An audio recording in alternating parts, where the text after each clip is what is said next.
അപ്പോൾ എല്ലാവർക്കും ലെറ്റ്സ് ക്രാക്കിലേക്ക് സ്വാഗതം. അപ്പോൾ നമുക്ക് ശിലകൾ എന്ന് പറയുന്ന ഒരു ചെറിയ ടോപ്പിക്കാണ്. അതിൽ നിന്നുള്ള കുറച്ച് ക്വസ്റ്റ്യൻസ് നോക്കാം. എനിക്ക് തോന്നുന്നു 10-13 ചോദ്യങ്ങളാണ് ഉള്ളത്. പ്രീവിയസ് ഇയർ ക്വസ്റ്റ്യൻസും ഉണ്ട്, പ്ലസ് മോഡൽ ക്വസ്റ്റ്യൻസും എടുത്തിട്ടുണ്ട്.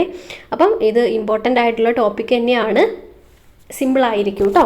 അപ്പം നമുക്ക് നോക്കാം. ഫസ്റ്റ് ക്വസ്റ്റ്യനിലേക്ക് പോവാണ്. ഏത് വാതകമാണ് മാഗ്മയിൽ കാണപ്പെടുന്നത്? മാഗ്മയിൽ കാണപ്പെടുന്നത് ഏതൊക്കെയാണ്? കാർബൺ ഡൈ ഓക്സൈഡ് ഉണ്ട്, നൈട്രജൻ ഉണ്ട്, ക്ലോറിൻ ഉണ്ട്. അപ്പോൾ ഇതെല്ലാം എന്തിൽ കാണപ്പെടുന്നുണ്ട്? മാഗ്മയിൽ കാണപ്പെടുന്നുണ്ട്. സോ ഓപ്ഷൻ ഡി ആണ് ആൻസർ വരിക. ഇവയെല്ലാം എന്ന് വരും. ആക്ച്വലി മാഗ്മ എന്ന് പറഞ്ഞു കഴിഞ്ഞാൽ എന്താ? ഈ മാഗ്മയും ലാവയും തമ്മിൽ ചിലപ്പം മാറിപ്പോവാറുണ്ട്. അതായത് മാഗ്മ എന്ന് പറഞ്ഞു കഴിഞ്ഞാൽ ഭൂമിക്ക് ഉള്ളിലെ ഉരുകിയ ശിലാപദാർത്ഥങ്ങളെയാണ് നമ്മൾ മാഗ്മ എന്ന് പറയുന്നത്. അതിലാണ് ഈ കാർബൺ ഡൈ ഓക്സൈഡ്, ക്ലോറിന്, നൈട്രജൻ ഒക്കെ കാണപ്പെടുന്നത്. ലാവ എന്ന് പറഞ്ഞു കഴിഞ്ഞാൽ എന്താണ്? ലാവ എന്ന് പറഞ്ഞു കഴിഞ്ഞാൽ ഈ ഭൗമ ഉപരിതലത്തിലേക്ക് എത്തുന്ന ഉരുകിയ ശിലാപദാർത്ഥങ്ങളെയാണ് ലാവ എന്ന് പറയുന്നത്. ഓക്കെ, ഇനി രണ്ടാമത്തെ ചോദ്യത്തിലേക്ക് പോവാണ്. ആഗ്നേയശിലയ്ക്ക് ഉദാഹരണം. ആഗ്നേയശിലയ്ക്ക് തന്നിരിക്കുന്നതിൽ ഏതാണ് ഉദാഹരണം?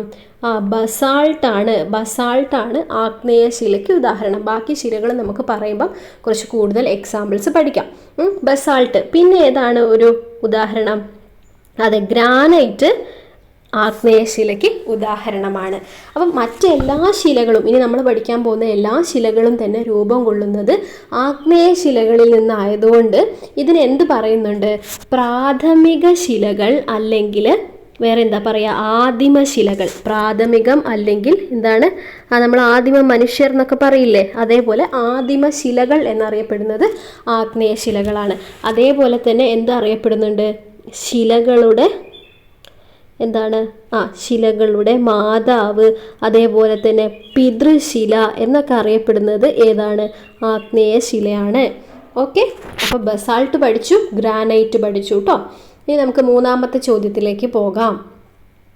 അഗ്നിപർവ്വത സ്ഫോടനത്തിലൂടെ രൂപപ്പെടുന്ന ശില ഏതാണ്?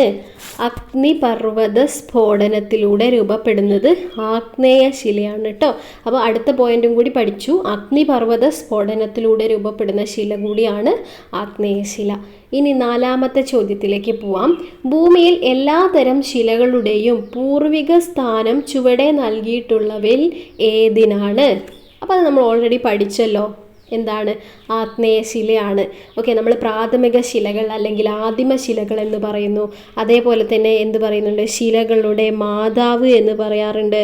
അതേപോലെ പിതൃശില എന്നൊക്കെ അറിയപ്പെടുന്നത് ആഗ്നേയശിലകൾ ആണ്. ഓക്കെ, അപ്പോൾ ആഗ്നേയശിലകൾ ഏകദേശം ഒരു ഐഡിയ കിട്ടല്ലോ. മറ്റെല്ലാ ശിലകളും തന്നെ രൂപം കൊള്ളുന്നത് ആഗ്നേയശിലകളിൽ നിന്നാണെന്ന് പറഞ്ഞു. പിന്നെ ഒരു പോയിന്റും കൂടി പറയാം നമുക്ക്. ഭൂവൽക്കത്തിൽ ഏറ്റവും കൂടുതൽ കാണപ്പെടുന്ന ശില ആഗ്നേയശിലയാണ്, ഭൂവൽക്കത്തിൽ കേട്ടോ. ഇനി നമുക്ക് അഞ്ചാമത്തെ ചോദ്യത്തിലേക്ക് പോവാം. താഴെ കൊടുത്തിരിക്കുന്നവയിൽ അവസാദ ശിലയ്ക്ക് ഉദാഹരണം ഏതാണ്? അപ്പോൾ അവസാദ ശിലകളാണ് നമ്മൾ പഠിക്കാൻ പോകുന്നത്. ഗ്രാനൈറ്റും ബസാൾട്ടും എന്താണ് നമ്മൾ നേരത്തെ പഠിച്ചത്? ആഗ്നേയശിലയാന്ന് പഠിച്ചു. ഇനി അവസാദ ശിലയ്ക്ക് ഉദാഹരണം മാർബിളും കിടപ്പുണ്ട്, ചുണ്ണാമ്പ് കല്ലും കിടക്കുന്നുണ്ട്. ഏതാണ് ആൻസർ? ചുണ്ണാമ്പ് കല്ലാണ് അവസാദ ശിലയ്ക്ക് ഉദാഹരണം. ചുണ്ണാമ്പ് കല്ല് ഒരു അവസാദ ശില ആണ്. അപ്പോൾ എന്താണ് ഈ അവസാദ ശിലകൾ? അതെങ്ങനെയാണ് രൂപപ്പെടുന്നത്? അത് കാറ്റ്, അതേപോലെ തിരമാല, ഒഴുകുന്ന വെള്ളം, ഹിമാനി, ഇതിൻ്റെയൊക്കെ നിക്ഷേപണ പ്രവർത്തനത്തിൻ്റെ ഫലമായിട്ട് രൂപം കൊള്ളുന്ന ശിലയാണ് അവസാദ ശിലകൾ എന്ന് പറയുന്നത്. ഇതിൽ ഫോസിലുകൾ കാണപ്പെടുന്നുണ്ട് കേട്ടോ. ഈ അവസാദ ശിലകളിൽ എന്ത് കാണപ്പെടുന്നുണ്ട്? ഫോസിലുകൾ കാണപ്പെടുന്നുണ്ട്. പക്ഷെ നമ്മൾ നേരത്തെ പഠിച്ച ആഗ്നേയ ശിലകളിൽ ഫോസിലുകൾ കാണപ്പെടുന്നില്ല. അതൊരു വ്യത്യാസമാണ്. അപ്പോൾ അവസാദ ശിലകൾക്ക് ഏറ്റവും നല്ലൊരു ഉദാഹരണമാണ് ചുണ്ണാമ്പ് കല്ല്. ഓക്കെ, ചോക്ക്, അതൊക്കെ നമ്മൾ പഠിക്കുന്നുണ്ട് കേട്ടോ. ഇനി നമുക്ക് ആറാമത്തെ ചോദ്യത്തിലേക്ക് പോവാം. താഴെ തന്നിരിക്കുന്നതിൽ അവസാദ ശിലയ്ക്ക് ഉദാഹരണം അല്ലാത്തത് ഏതാണ്? അപ്പോൾ നമ്മൾ ചുണ്ണാമ്പ് കല്ല് അവസാദ ശിലയ്ക്ക് ഉദാഹരണമാണെന്ന് പഠിച്ചു. ബസാൾട്ട് നമ്മൾ എന്താ നേരത്തെ പഠിച്ചത്? ആഗ്നേയശിലയാണ് പഠിച്ചിട്ടുണ്ട്. സോ ഓപ്ഷൻ സി വരില്ല. അതുകൊണ്ട് തന്നെ ഡിയും കട്ടായിപ്പോയി. സോ മണൽക്കല്ലും ചുണ്ണാമ്പുകല്ലും ആണ് അവസാദ ശിലയ്ക്ക് ഉദാഹരണം. പക്ഷെ നമ്മളോട് ഉദാഹരണം അല്ലാത്തതാണ് ചോദിച്ചത്. സോ ഓപ്ഷൻ സി ആണ് ആൻസർ വരിക. അതായത് ആഗ്നേയ ശിലയ്ക്ക് ഉദാഹരണമാണ് ഏത്? ഈ ബസാൾട്ട് ശില എന്ന് പറയുന്നത്. സോ അവസാദ ശിലയ്ക്ക് ഉദാഹരണം അല്ലാത്തതാണ് ചോദിച്ചത്. ഓപ്ഷൻ സി ആണ് ആൻസർ.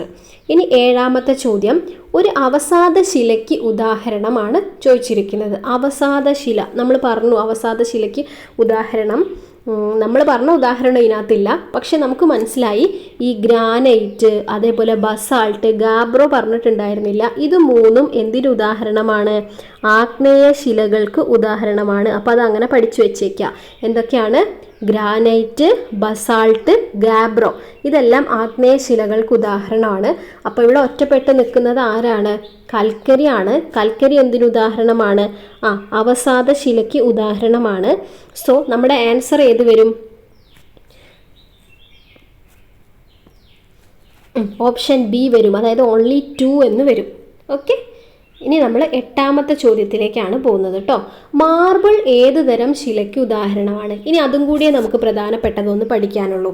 ഏത്? മാർബിൾ. അധികവും ചോദിച്ചു വരുന്നതാണ് ഈ ബസാൾട്ട്, ചുണ്ണാമ്പ് കല്ല്, മാർബിൾ. ഇത് മൂന്നും 3 ടൈപ്പാണ്. അതായത് ആഗ്നേയ ശിലയ്ക്ക് ഉദാഹരണമാണ് ബസാൾട്ട്, ഗ്രാനൈറ്റ്. പിന്നെ ചുണ്ണാമ്പ് കല്ല്, കൽക്കരിയൊക്കെ അവസാദ ശിലയാണ്. ഇപ്പം നമ്മൾ 3ാമത്തത് പഠിക്കാൻ പോവാണ്. മാർബിൾ അതേതാണ്? അതൊരു കായാന്തരിത ശിലയാണ് കേട്ടോ. ഓപ്ഷൻ ബി ആണ് ആൻസർ വരുന്നത്. കേരളത്തിൽ ഏറ്റവും കൂടുതൽ കാണപ്പെടുന്നത് ഈ കായാന്തരിത ശിലയാണ്. ഇതെങ്ങനെയാണ് രൂപപ്പെടുന്നത്? അത് നമ്മുടെ അടിസ്ഥാന ശിലകളുണ്ടല്ലോ, അതിൽ അനുഭവപ്പെടുന്ന മർദ്ദം, വ്യാപ്തി, ഊഷ്മാവ്, ഇതിലൊക്കെ ഉണ്ടാകുന്ന വ്യത്യാസങ്ങൾ മൂലം രൂപമാറ്റം സംഭവിച്ചുണ്ടാകുന്ന ശിലകളാണ് കായാന്തരിത ശില. ഈ കായാന്തരിത ശില എന്നുള്ളതിൻ്റെ അർത്ഥം തന്നെ രൂപമാറ്റം സംഭവിക്കുന്നത് എന്നുള്ളതാണ്. സോ ഇങ്ങനെ രൂപമാറ്റം സംഭവിച്ചിട്ടുണ്ടാവുന്നതാണ് കായാന്തരിത ശില എന്ന് പറയുന്നത്. അതിനുദാഹരണമാണ് മാർബിൾ. ഓക്കെ, അപ്പം ഇനി 9ാമത്തെ ചോദ്യമല്ല, ഇനി നമ്മൾ മോഡൽ ക്വസ്റ്റ്യൻസിലേക്കാണ് കടക്കുന്നത്. അതായത് ഇത്രയും നേരം നമ്മൾ പറഞ്ഞത് ഇതിനു മുമ്പ് ചോദിച്ച ചോദ്യങ്ങളാണ്, പരീക്ഷയ്ക്ക് ആവർത്തിച്ച് ചോദിച്ച ചോദ്യങ്ങളാണ് കണ്ടിട്ടുണ്ടായിരുന്നത്. ഇനി പ്രധാനപ്പെട്ട ചോദ്യങ്ങൾ നോക്കൂ. എന്തൊക്കെയാണ്? പ്രാഥമിക ശിലകൾ, ശിലകളുടെ മാതാവ് എന്നീ വിശേഷണങ്ങൾ ഉള്ള ശിലകൾ ഏത്? നമ്മൾ പഠിച്ചല്ലോ. ഓപ്ഷൻ എ എന്താണ്? ആഗ്നേയ ശിലകളാണ് പിതൃശില. ശിലകളുടെ മാതാവ് പ്രാഥമിക ശില അല്ലെങ്കിൽ ആദിമശില എന്നൊക്കെ അറിയപ്പെടുന്നത് ആഗ്നേയ ശിലകളാണ്. ഏതൊക്കെയാണ് നമ്മൾ ഉദാഹരണം പഠിച്ചത്? അതെ, ബസാൾട്ട് പഠിച്ചു. പിന്നെ എന്ത് പഠിച്ചു? ഗ്രാനൈറ്റും നമ്മൾ പഠിച്ചു. ബസാൾട്ട്, ഗ്രാനൈറ്റ് ആണ് ആഗ്നേയ ശിലകൾക്ക് ഉദാഹരണം. ഇനി തെറ്റിക്കില്ലല്ലോ. ഓക്കെ, ഇനി അടുത്ത ചോദ്യം, 2ാമത്തെ ചോദ്യമാണ്. അടിസ്ഥാന ശിലകളിൽ അനുഭവപ്പെടുന്ന മർദ്ദം, വ്യാപ്തി, ഊഷ്മാവ് എന്നിവയിലെ വ്യത്യാസങ്ങൾ മൂലം രൂപമാറ്റം. അപ്പം അങ്ങനെ രൂപമാറ്റം സംഭവിച്ചുണ്ടാകുന്ന ശിലകൾ ഏതാണ്?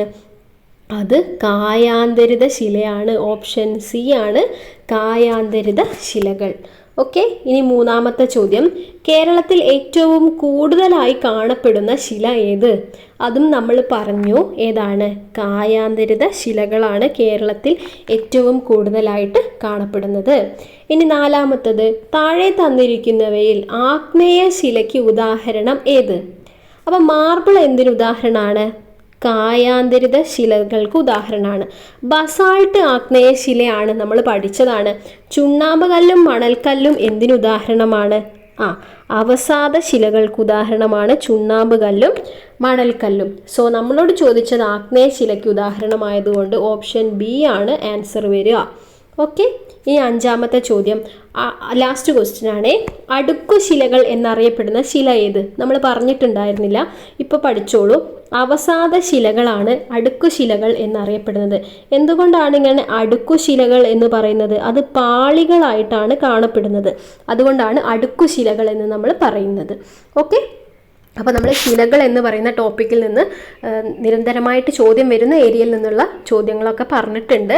എല്ലാവർക്കും യൂസ്ഫുൾ ആയിട്ടുണ്ടാവുമെന്ന് വിചാരിക്കുന്നു. ഉണ്ടെങ്കിൽ ഒന്ന് കമൻറ്റ് ചെയ്ത് അറിയിക്കുക. അപ്പോൾ എല്ലാവരും നന്നായിട്ട് പഠിക്കൂ. All the best. Thank U.